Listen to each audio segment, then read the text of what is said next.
BJD କ'ଣ ଏଠି କହିବା ଆମେ ସେ କଥାକୁ ଗୁରୁତ୍ୱ ବିଲକୁଲ ଦେଉନୁ। ନାଇଁ ନାଇଁ ଏବେ କିଛି ଆବଶ୍ୟକତା ତାର ନାହିଁ। ଯେତେବେଳେ ତାର ଆବଶ୍ୟକତା ହେବ ଆମ ସରକାର ଭାରତୀୟ ଜନତା ପାର୍ଟିର ସରକାର ମୋହନ ମାଝୀଙ୍କର ସରକାର ଠିକ୍ ସମୟରେ ଠିକ୍ ପଦକ୍ଷେପ ନେବ। ଯେତେବେଳେ ଆବଶ୍ୟକତା ଅନୁଭବ କରିବେ ମୋହନ ମାଝୀ ସେତେବେଳେ ତାର କାର୍ଯ୍ୟ ଆରମ୍ଭ ହେବ। ବିରୋଧୀ ତ କହିବେ ଆଜ୍ଞା 50 କଥା। ଆଉ ଆଜି ପର୍ଯ୍ୟନ୍ତ କୁଆଡ଼େ ଯାଇଥିଲେ ସେମାନେ? ଆଜି ଏକଥା କହୁଛନ୍ତି, ଆଜି ପର୍ଯ୍ୟନ୍ତ ସେମାନେ କିଛି କଲେନି। ଆଜି କହିଲେ ତାର ମୂଲ୍ୟ କ'ଣ ଅଛି?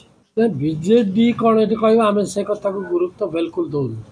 ଯେହେତୁ ବିଜେଡି କେବେ ଲୋକଙ୍କ ପାଇଁ ଚିନ୍ତା କରିନଥିଲା କି ଆଜି ବି କରୁନି କି ଭବିଷ୍ୟତରେ କରିବନି। ଭବିଷ୍ୟତରେ ଦଳ ରହିବ କି ନା ଆମେ ଜାଣିନୁ। ଯଦି ରହିଲେ ମଧ୍ୟ ସିଏ ଲୋକଙ୍କର ଚିନ୍ତା କ'ଣ କରିବ ଏ କଥା କି ଆଉ ଆଶା କରୁନି। ସେଥିପାଇଁ କାହିଁକି ବିଜେଡି କଥା ଆମେ ଚିନ୍ତା କରୁ? ସେ କ'ଣ କହିବ କ'ଣ ଆମେ ଆମର କଥା ନେଇକି ଚାଲିବୁ।